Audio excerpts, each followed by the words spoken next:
Welcome back into Daytime Alabama from the beautiful Alabama Theater. I'm so excited now that it's spring. Time to get out in that garden. You are a gardener person. I know. I saw your green thumb right there. And, you know, Richard Healy is our master gardener, and he handed me a rake and kind of put me to work a little bit. Yeah.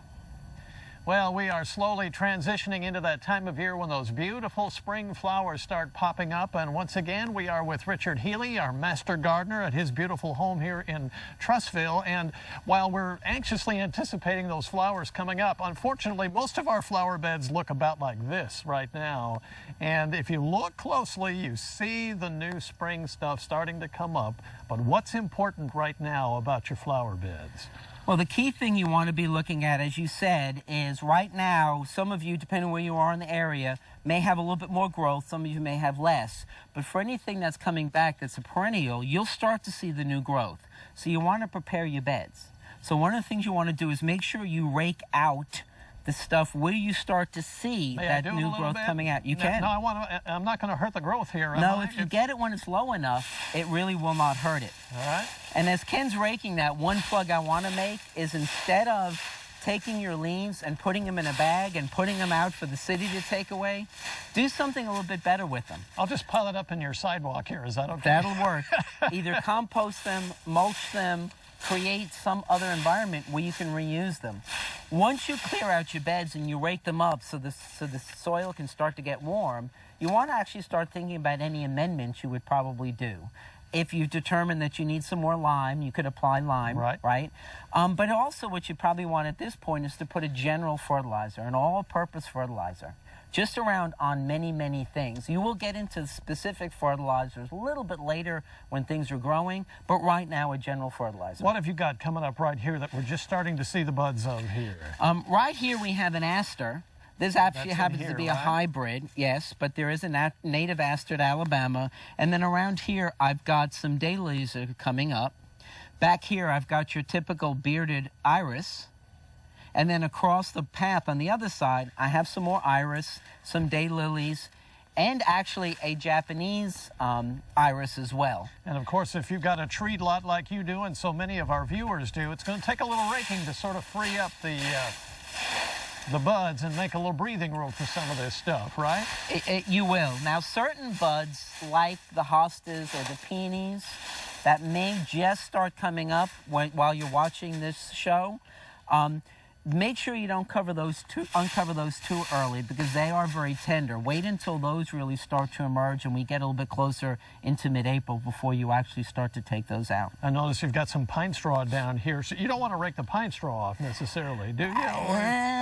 You know, that's kind of the problem with all these leaves. Yeah. A lot of times I will do a couple of things. I'll rake the leaves up, but then if there's some leaves left, but I want the yard to look better, I'll just put pine straw on top of it. Just leave it on top. So many of us will take our leaves or take our clippings from our lawn and give it to the city.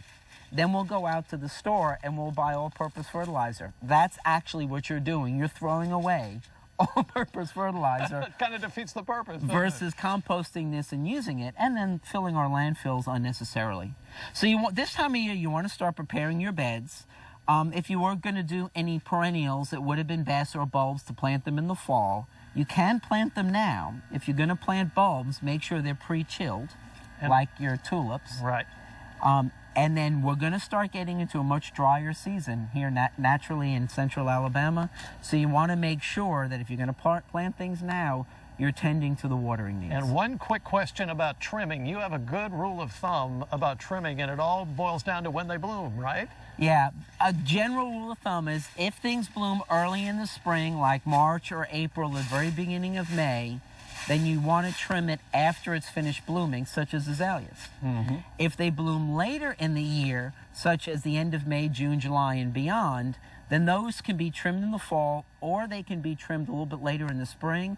But just make sure you look for the new buds, because if you cut off the new buds on the later blooming things, they won't bloom.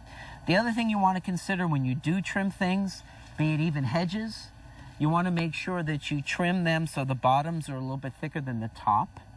It helps with heat and cold. So they don't have to be straight. They don't have to be straight, and they shouldn't be all the way down. And they shouldn't be inward at the bottom, which you'll frequently see happen as well. Yeah. And then also, when you're trimming out larger things, it is best every so often to go in and, shall we say, clean out the canopy, especially in a lot of your trees.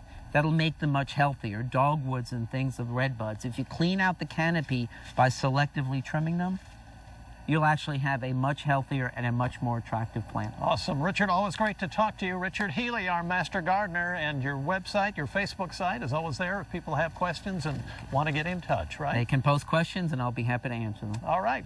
Thank you so much. Thank you. And by the way, Richard is willing to answer questions that you might have if you find him on his Facebook page. That's Richard Healy, H-E-A-L-Y, on Facebook. I had about 100 for him, and he was answering them all. I didn't think we were ever going to get out of there for a minute. He's great. He's great. Stay with us. Daytime Alabama continues after this.